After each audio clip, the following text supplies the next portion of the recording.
You know that feeling when you wake up and you just know something terrible is about to happen? That's how I felt on April 6th, 1453. My name is Andreas Dimitriou. I'm 23 years old, and I've been a soldier in the Byzantine army for 5 years now. 5 years of watching our empire, the last remnant of Rome itself, slowly crumble at the edges like old parchment. But nothing could have prepared me for what was coming. Picture this. You're standing on walls that have protected your city for over 1,000 years. Walls so massive that people call them impregnable. Walls that have turned back armies, survived earthquakes, and stood witness to the rise and fall of empires. Now imagine looking out and seeing an army of 80,000 men camped outside those walls. That's where our story begins. Let me take you back a few weeks before that morning. Constantinople in early 1453 was complicated. We all knew Sultan Mehmed II had been planning something. The kid was only 21, but he was obsessed. Actually, obsessed doesn't even cover it. He'd reportedly told his advisors that taking Constantinople would be his life's work. Lucky us, right? I remember the day we first saw his scouts. I was on patrol along the Theodosian Walls with my friend Dimitrios. Yes, confusing, we have similar names. Welcome to Byzantium. And we spotted riders on the hills across from the city. "They're back," Dimitrios muttered, spitting over the wall. He wasn't wrong. Mehmed's father had tried to take the city years before. Failed spectacularly. But this felt different. You could feel it in the air, like the pressure before a thunderstorm. Constantinople was the greatest city in the world, or at least it used to be. By 1453, we were a shadow of our former glory. The plague had ravaged us. The Fourth Crusade, don't even get me started on that betrayal, had gutted us back in 1204.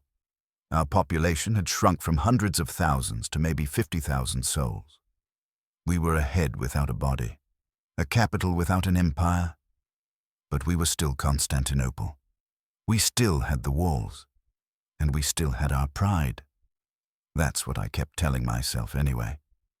The Emperor, Constantine XI, called a meeting of all military commanders in early March. I wasn't important enough to attend, but word spread fast through the ranks. The situation was worse than we thought. Our entire garrison, about 7,000 men, 7,000 defenders against what intelligence suggested would be over 100,000 attackers. Do the math. It's not pretty. But here's what you need to understand about Constantinople. It wasn't just any city. It was the city. For over 1,100 years, it had stood as the eastern bulwark of Christendom. It was where East met West. It held relics that the entire Christian world revered, libraries filled with ancient knowledge, churches that made your heart stop when you walked inside them. The Hagia Sophia alone was worth dying for. At least, that's what we told ourselves. My captain, a grizzled veteran named Leo, gathered our unit the night after that meeting. About 40 of us, cramped into a small barracks near the Blackernai Palace section of the wall. "You've all heard the rumors," Leo said, his scarred face illuminated by candlelight. "Most of them are true. Sultan Mehmed is coming with everything he's got. The question is, are we going to let some ambitious boy king take the city of Constantine the Great?" Someone in the back, I think it was Gregorios, called out, "With respect, sir, how exactly do we stop 80,000 men?" Leo smiled. It wasn't a pleasant smile. "We make them bleed for every inch. We make them pay so dearly that they lose heart, and we pray that help arrives from the West before our luck runs out." Help from the West. There's a phrase that should have made us laugh. The Pope had promised aid, sure, in exchange for us accepting the union of the churches, basically submitting to Rome's authority.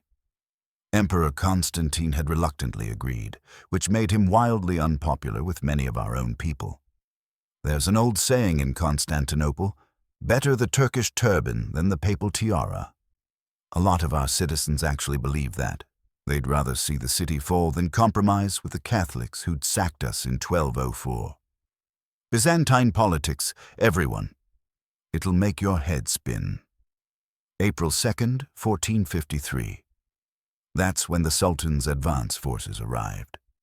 I was assigned to a section of the Theodosian Walls near the Blackernai district. These walls, let me tell you, were something else.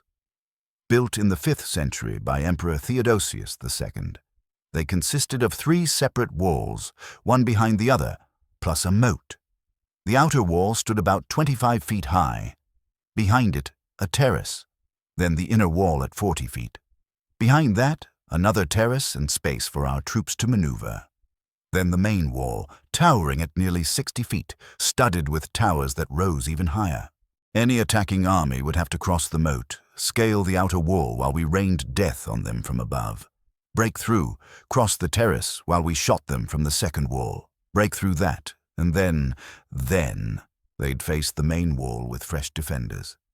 Theoretically impossible to breach. But theory was about to meet a man named Urban. Urban was a Hungarian engineer. A genius, really, if you ignore the fact that his genius was about to be turned against us. He'd actually come to Constantinople first, offering to build cannons for Emperor Constantine. But we couldn't afford his price. Mehmed could. And boy, did he pay. The first time I saw Urban's creation, I literally couldn't believe my eyes. "Holy Mother of God," Dimitrios whispered beside me. We were on the walls at dawn, looking out at the Ottoman camp. They were setting up gun emplacements about a quarter-mile away. Normal cannons we could handle. We'd faced artillery before. But this was something else entirely. The barrel alone was 27 feet long. 27 feet.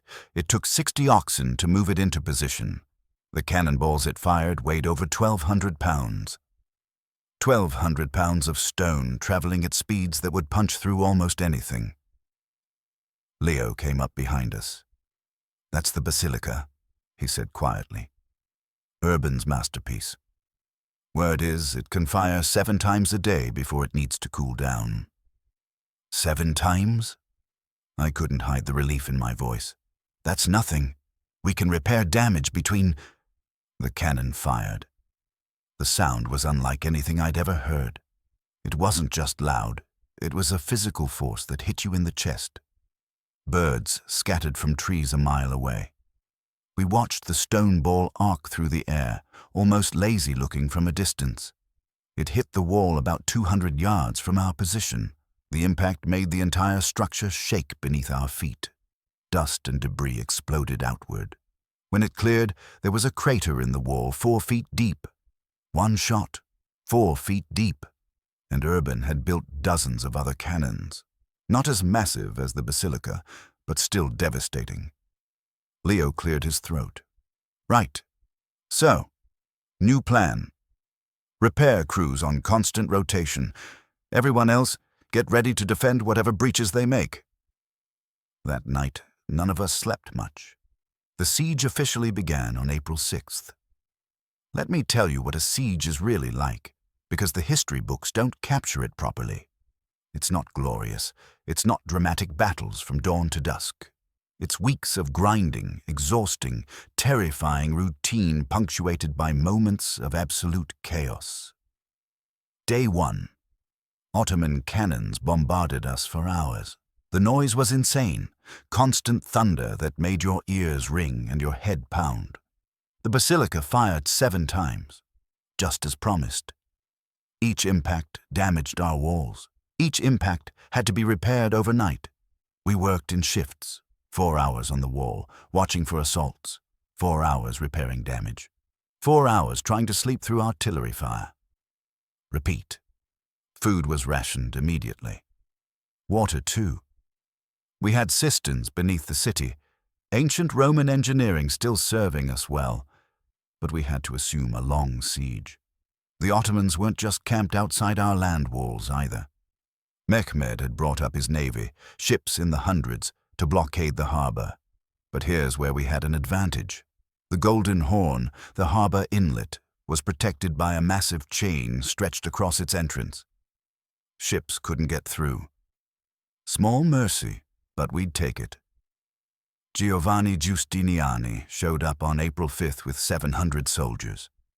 If you don't know the name, you should. Giovanni was a Genoese soldier, basically a professional military contractor, and he was a legend. When he arrived and offered his services to Emperor Constantine, morale skyrocketed. Suddenly, our 7,000 defenders had some actual military leadership that inspired confidence. I met him once, briefly. I was helping repair a section of wall when he came by to inspect defenses. Tall guy, confident bearing, eyes that took in every detail. "This section is weak," he said to Leo. "After the next bombardment, reinforce it with timber behind the stone. It'll flex better, absorb more impact." Leo nodded, making mental notes. Giovanni turned to us, the regular soldiers. "You men holding up?" "Yes, sir," we chorused. He smiled slightly. "Good, because this is going to get worse before it gets better. But if we're smart, if we're disciplined, if we refuse to break, we can hold. These walls have never fallen to a direct assault. Let's not be the generation that changes that." He walked on, inspecting the next section.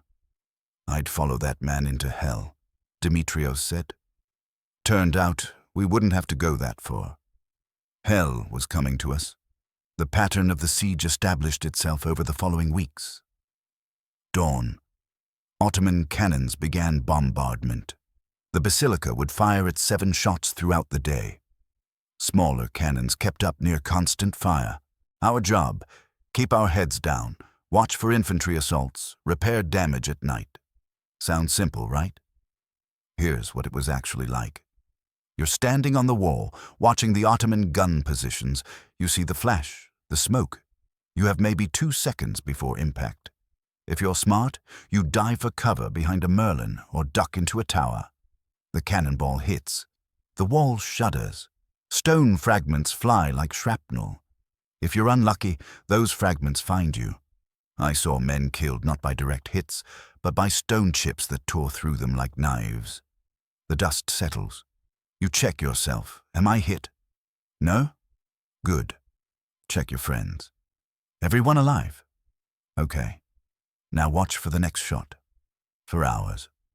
When your shift ends, you grab whatever tools you can and join the repair crews.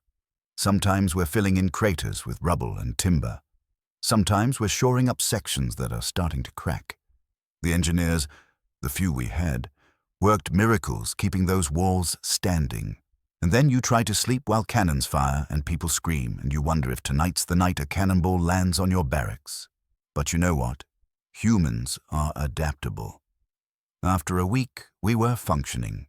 Exhausted, terrified, but functional. The Ottomans tried their first major assault on April 18th. We'd been expecting it. The bombardment had created a significant breach in the wall near the Blachernai Palace. Not a complete collapse, but enough that infantry could theoretically climb through. They came at dusk. That's when we were most exhausted, when visibility was poor. Smart. I was on the wall when the call went up. Assault! All hands to stations! Suddenly, there were hundreds, thousands of Ottoman soldiers rushing toward our walls. They had ladders, siege towers, grappling hooks, everything.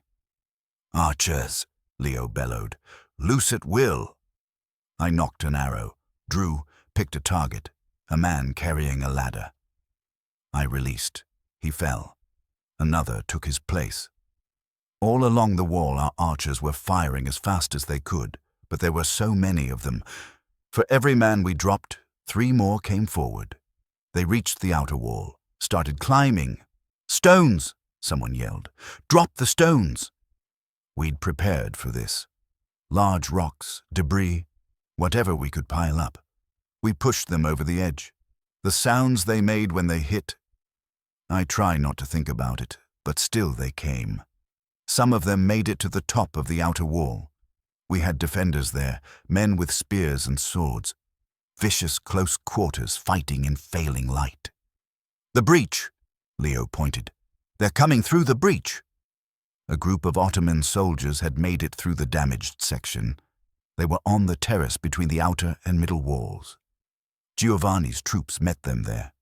I couldn't see the details, but the screaming told me enough. The assault lasted maybe an hour. To us, it felt like days. Finally, the Ottoman trumpets sounded recall. They fell back, leaving their dead and wounded behind. We'd held, but the cost? I helped carry wounded men to the makeshift hospital in the Church of St. George. The monks and priests did what they could, but medieval medicine could only do so much. Men with grievous wounds either recovered on their own or didn't. Dimitrios took a sword cut to his arm, not deep, but enough that he couldn't hold a bow properly for a week. Could have been worse, he said, wincing as a monk stitched him up. Could have been my good arm. That is your good arm, you idiot. Well, then I'm truly screwed, aren't I?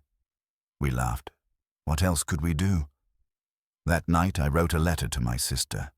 We'd been told that small boats were still occasionally making it through the Ottoman blockade.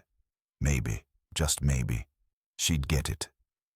Dear Maria, if you receive this, know that I am alive and fighting. The situation is difficult, but not hopeless. The walls still stand. Our spirits remain unbroken. Pray for us, sister. Pray that help comes soon. Your brother, Andreas. I never found out if she got it. Late April brought a new horror. Remember how I mentioned the Golden Horn was protected by a chain, and how the Ottoman ships couldn't get through? Mehmed solved that problem in the most audacious way imaginable. He went around it. One morning, we woke to find Ottoman ships in the Golden Horn, behind the chain, behind our defenses. How? Dimitrios demanded, staring at the ships. How is that even possible? We found out soon enough. Mehmed had built a road over the hills north of the city, a greased timber road, and then, and this is the insane part, he had his crews drag 70 ships overland around the chain and launched them on the other side.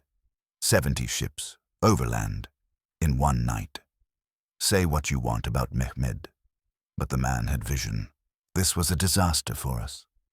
Suddenly, the sea walls along the Golden Horn, walls we'd barely been defending because we thought they were safe, were under threat. We had to split our already tiny garrison to cover them. Emperor Constantine made the rounds personally after that, visiting troops on all sections of the wall. When he came to our section, we saw how exhausted he looked. Dark circles under his eyes, gray in his beard that hadn't been there a month ago, but his voice was steady. Men of Constantinople, he said, I won't lie to you. Our situation has worsened, but we have advantages the enemy does not. We fight for our homes, our families, our faith. Every man out there is a soldier following orders. Every man here is a warrior defending everything he loves. That makes us stronger. That makes us dangerous. Hold fast. Help will come. After he left, Leo gathered us. You heard the emperor. We hold, no matter what. Sir, I asked, do you really think help is coming? Leo looked at me for a long moment. Honestly, Andreas, I don't know, but what I do know is this. If we give up hope, we've already lost. So we hold. We fight. And we make these bastards wish they'd never heard of Constantinople. Fair enough. Early May. We'd been under siege for almost a month. Food was getting scarce. Real scarce. Our daily ration had been cut twice. Water was still okay thanks to the cisterns, but we were all losing weight. The constant stress was wearing on everyone. Men snapped at each other over nothing. Fights broke out in the barracks. Leo had to physically separate two men who'd almost killed each other over a piece of bread. The bombardment never stopped. Urban's Basilica had actually exploded after about a month. Apparently the metal couldn't handle the constant stress, but they had plenty of other cannons. The walls looked like broken teeth. Sections we'd repaired had been destroyed again. Some parts had been hit so many times that we'd run out of proper materials and were just packing the holes with whatever we could find. But we held. The Ottomans tried another major assault on May 7th. Same pattern as before. Massive bombardment, then infantry assault. This time they brought something new, a siege tower, a massive wooden structure that rolled on wheels, tall enough to reach the top of our walls, covered in wet hides to protect against fire arrows. Clever, Leo muttered as we watched it approach. Can we stop it? We'd better. The tower was heading for a section of wall near the gate of St. Romanus. Giovanni himself led the defense there.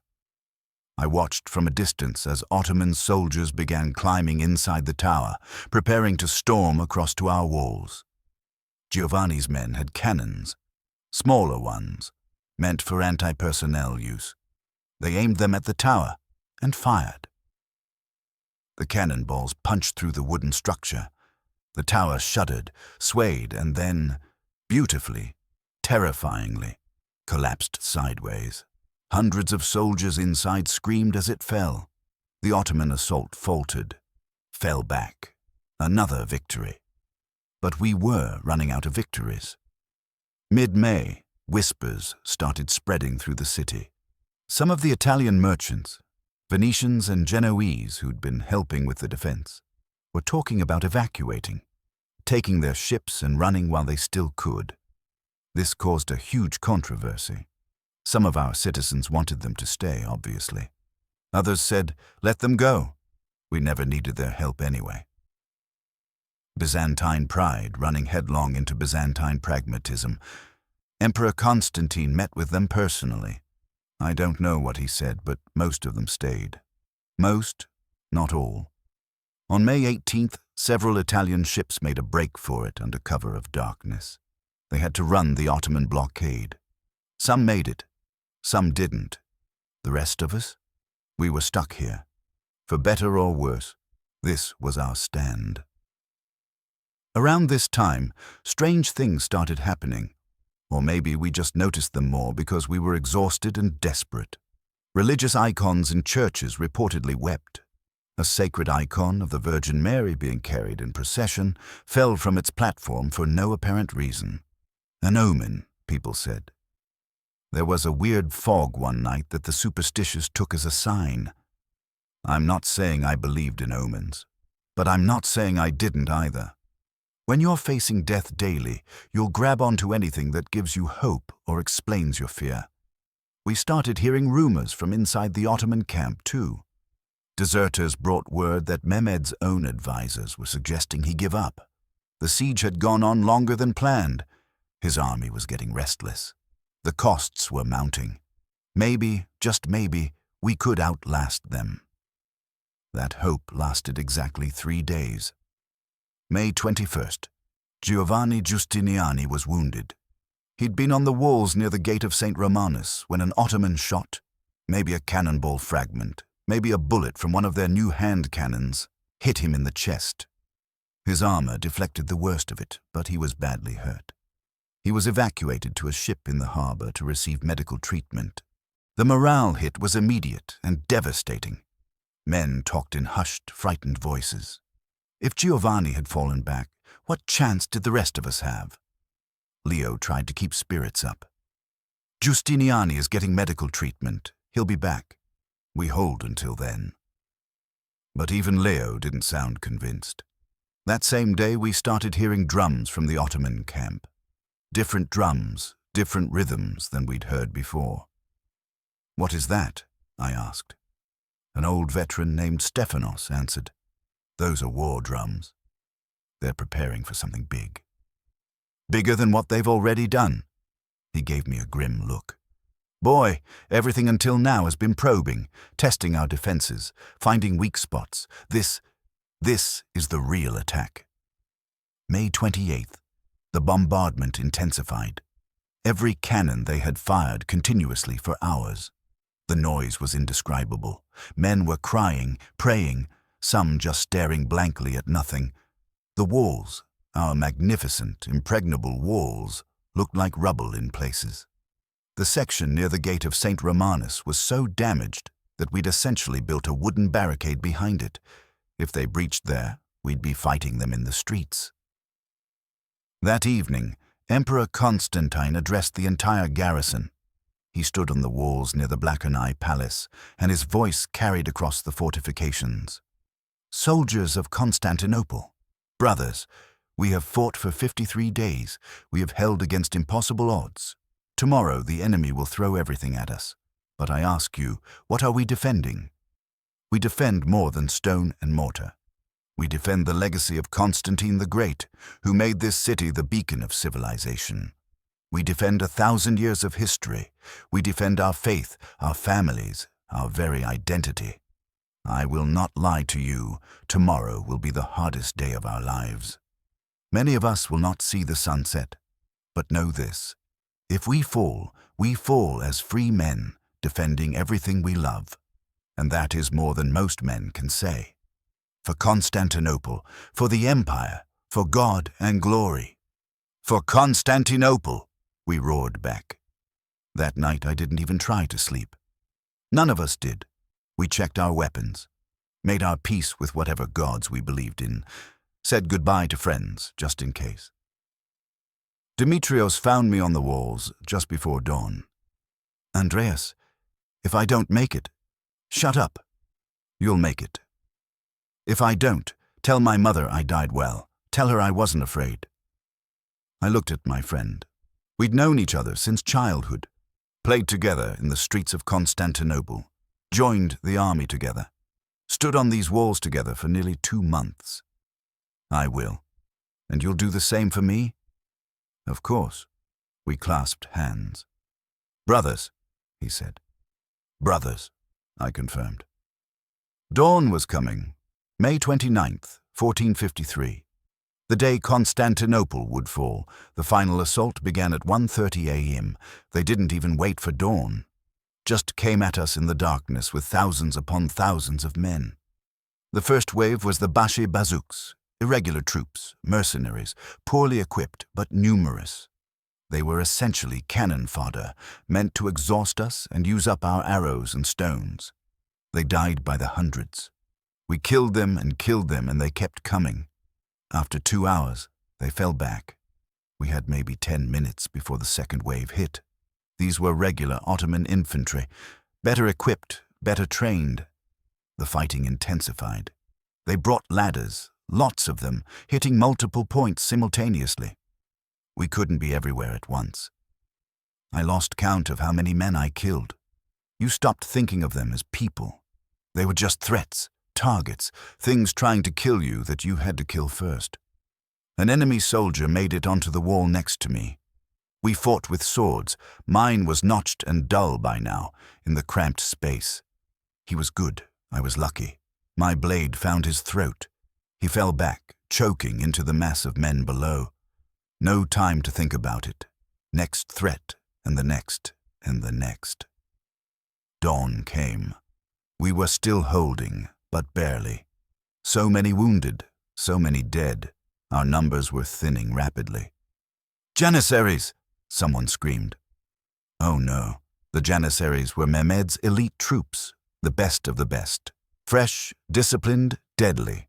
They advanced in tight formation, shields locked, toward the most damaged section of wall near the gate of St. Romanus, where our defenses were weakest, where the wooden barricade was all that stood between them and the city. Leo rallied every man who could still fight. "On me! To the gate! Now!" We ran along the walls toward that section. The scene was chaos. The barricade was under tremendous pressure. Men fought hand to hand in the breach. Blood made the stones slick. I saw Leo throw himself into the melee, his sword rising and falling. Saw Dimitrios beside him, using his spear to keep the enemy at bay. And then I saw something that made my heart stop. A small group of Janissaries had found a postern gate, a small, forgotten door in the wall called the Kerkoporta. Someone had left it unlocked during the chaos. They were inside the city, just a few dozen men, but once they were inside, they could open the main gates from within. "The postern!" I screamed. "They're through the postern." Some of us broke off to intercept them, but we were too few, too late. The Janissaries reached the gate mechanism, started turning the winch. The gate of St. Romanus began to open. That's when everything fell apart. The Ottomans surged through the opening gate. Our defensive lines collapsed. Men fell back, fighting desperately, but we were overwhelmed. Leo went down fighting. I saw a Janissary's sword take him in the side. He killed 2 more before he fell.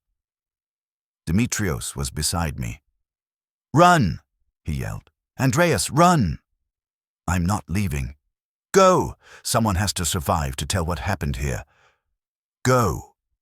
He turned back toward the enemy, raised his spear, and charged. That was the last time I saw him alive. I ran. I'm not proud of it, but I ran. The streets of Constantinople were pandemonium. Ottoman soldiers were pouring in. Citizens fled in all directions, screaming. Some soldiers were still fighting, small groups making desperate last stands. I saw Emperor Constantine one last time. He'd torn off his imperial regalia and was fighting in the streets like a common soldier, refusing to abandon his city. "The emperor is lost," someone shouted. I never found out if he died fighting or managed to escape. No one did. He simply vanished into the chaos. I made it to a small church. I don't even remember which one. A priest was inside with a group of civilians, barricading the door. "Please," I gasped. "Please let me in." The priest saw my uniform, the blood on my sword. He opened the door. We huddled there as the sounds of the sack of Constantinople echoed outside.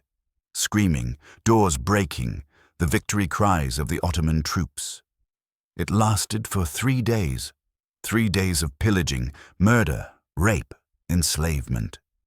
The Ottomans had been promised 3 days to loot the city, standard practice after a successful siege, and they took full advantage. Churches were stripped of their treasures, libraries burned. Ancient texts that had survived for centuries went up in flames. Thousands of citizens were killed or enslaved. The great city, the jewel of civilization, was being torn apart. On the 3rd day, Sultan Mehmed entered the Hagia Sophia. I heard about this later, from people who were there. He walked into that magnificent church, the grandest in the Christian world, and looked around in wonder. Then he ordered it converted into a mosque. Not destroyed, converted. Say what you want about Mehmed, but he recognized beauty and significance when he saw it. He also issued orders that the systematic destruction had to stop. The city was his now, and he wanted it intact. The soldiers grumbled but obeyed. I stayed hidden in that church for a week, surviving on whatever the priest could spare. Other survivors trickled in. We shared stories, mourned our dead, tried to process what had happened. Constantinople, the city that had stood for over 1,000 years, the last remnant of Rome, the jewel of the Christian East, had fallen. The Byzantine Empire was no more. Eventually, I left the church. Mehmed had declared that citizens who'd survived could return to their homes. He wanted to rebuild the city, restore it to greatness under Ottoman rule. He even allowed Christians to continue practicing their faith, though under restrictions. I walked through streets I barely recognized. Buildings were damaged, churches were being converted. Ottoman soldiers patrolled where Byzantine guards once stood. But it was still Constantinople.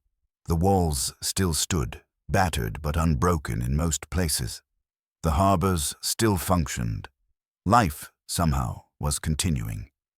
I went to the section of war where I'd fought, where Leo had died, where Dimitrios made his last stand. Their bodies were long gone, buried in mass graves or lost in the chaos.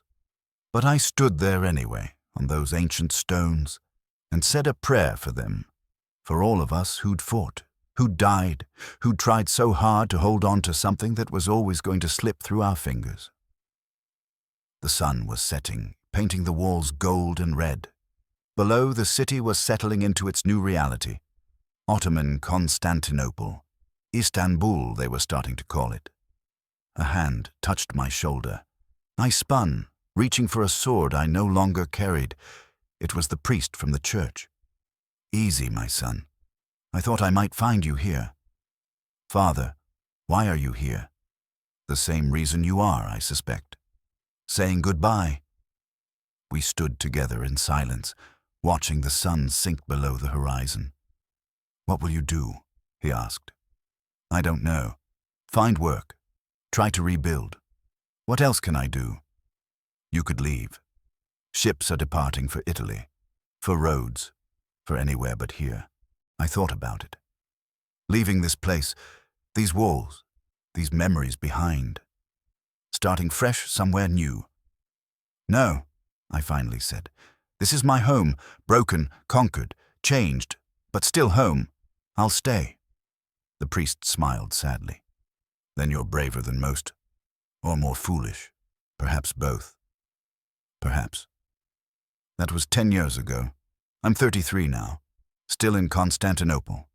Sorry, Istanbul. Still alive, which is more than I expected. I make my living as a merchant these days. Small goods, nothing fancy. The Ottomans rebuilt the city better than I expected. It's thriving again in its way.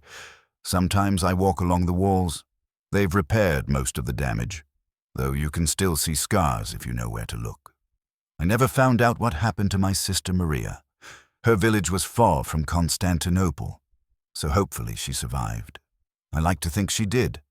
I never married, never seemed right somehow. The ghosts of that siege still walk with me. Sometimes I meet other survivors. We don't talk about it much. What's to say? We lived. Most didn't. We carry that weight differently. But sometimes, on the anniversary of May 29th, we gather at a small tavern near the old gate of St. Romanus. Drink to absent friends. Remember Leo's courage. Demetrios' sacrifice. Emperor Constantine's last stand. Remember when we were soldiers defending the greatest city in the world. So why am I telling you this story? Because history isn't just dates and battles. It's not just Constantinople fell in 1453 and move on to the next chapter. It's people. It's Andreas and Dimitrios and Leo. It's thousands of ordinary men and women who found themselves in extraordinary circumstances and did their best. Did we fail? Obviously. The city fell. The empire ended. But for 57 days, 7,000 of us held off an army of 80,000. For 57 days, we made the impossible nearly possible. For 57 days, we showed what human courage and determination can achieve, even in the face of inevitable defeat. Was it worth it? I've spent 10 years asking myself that question, and here's what I've decided. Yes. Not because we won. We didn't. Not because we saved the empire. We couldn't. But because we stood. We fought. We refused to surrender without giving everything we had. And sometimes that's enough. Sometimes standing against the impossible is its own kind of victory. The walls of Constantinople stood for over 1,000 years. In the end, they didn't fall because they were weak. They fell because the world had changed around them, because technology had advanced, because history had moved on. But they stood. Right up until the end, they stood. Just like we did. So here's my question for you. What walls are you defending? What impossible thing are you fighting for? Maybe it's a dream people tell you is unrealistic. Maybe it's a principle you refuse to compromise. Maybe it's protecting something you love against forces that seem overwhelming. Whatever it is, remember this. You don't have to win to matter. You don't have to succeed to have made a difference. Sometimes, just standing, just refusing to give up, is enough. The walls of Constantinople may have fallen, but they stood for 1,000 years first. That's a pretty good run. How long will your walls stand? If this story moved you, hit that like button and subscribe for more historical deep dives. Drop a comment below telling me what historical event you'd like to hear about next. And share this video with anyone who needs a reminder about the power of courage in the face of impossible odds. Because the fall of Constantinople wasn't just about one city or one empire. It was about the end of an age and the beginning of another. It was about ordinary people facing extraordinary challenges. It was about us. And that's a story worth remembering. I'm Andreas Dimitriou. I was a soldier during the fall of Constantinople, and I survived to tell you this tale. Thank you for listening.